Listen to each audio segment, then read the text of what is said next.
Star Wars The Rise of Skywalker is now just less than 4 months away from its official release by writer and director J.J. Abrams and Chris Terrio, as well as creator George Lucas. This is Mike Zero. Make sure to subscribe if you're new to the channel for future Star Wars content.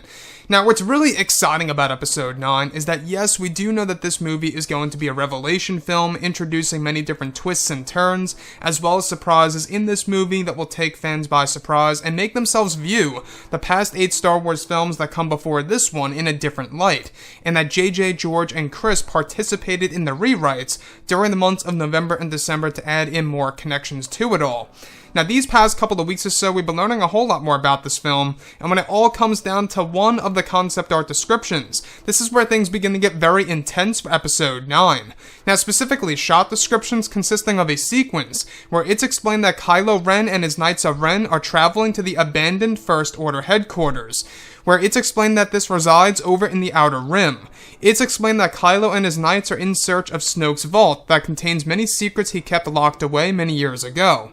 It's said that at one point in time, Kylo and the Knights of Ren got through a large blast door that led themselves to Snoke's throne room. In here, it's said that they go into Snoke's vault, where Kylo is said to activate a large hologram of Snoke, where it's said to have been recorded sometime after Order 66. It's explained that Snoke unveils that not only did Palpatine play a large role in the turn of Anakin Skywalker, but it was also that Snoke had a large role in the turning of Anakin to the dark side.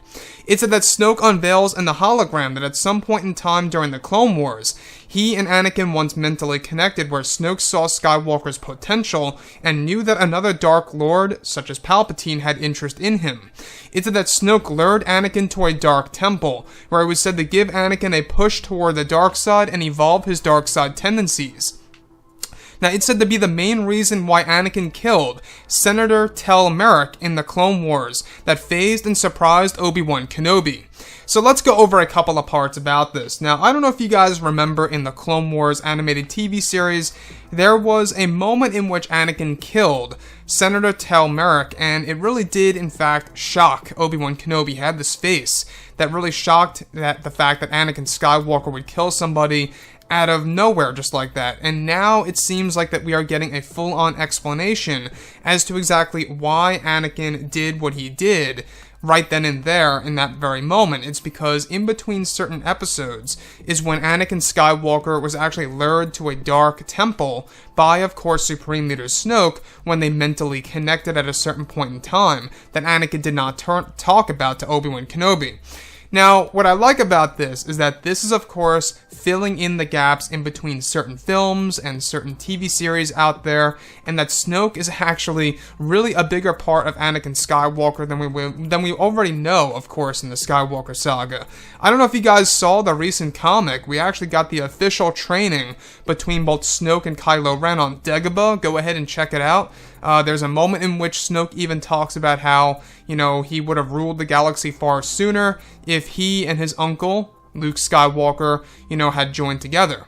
So with that being said, this hologram of Snoke is actually said to unveil that he knew that Palpatine was onto Anakin Skywalker. He knew that Palpatine was manipulating Anakin from the very start, and that Snoke just sat by and watched all of this happen, in the shadows. So Snoke was like a spectator at one point in time over in the unknown regions, watching everything that was happening between Palpatine and Anakin, where at one point in time Snoke decided to step in during the Clone Wars and really pulled Anakin to this dark temple. Now, this dark temple was said to actually evolve Anakin's dark side tendencies. Like I say, the main reason as to why we see these dark side tendencies evolve in the Clone Wars. And we're going to see more of this in the Clone Wars Season 7, in case you guys did not know. We're going to see more dark side tendencies of Anakin Skywalker in the Clone Wars Season 7, and that it will in fact be connected to Supreme Leader Snoke himself. And that's a very interesting side of the story here, because we are learning a little bit more about Snoke as we go along in the comics, and of course in books and novels, and even now in The Rise of Skywalker. That's truly changing how we view some of the characters characters like Palpatine and Anakin.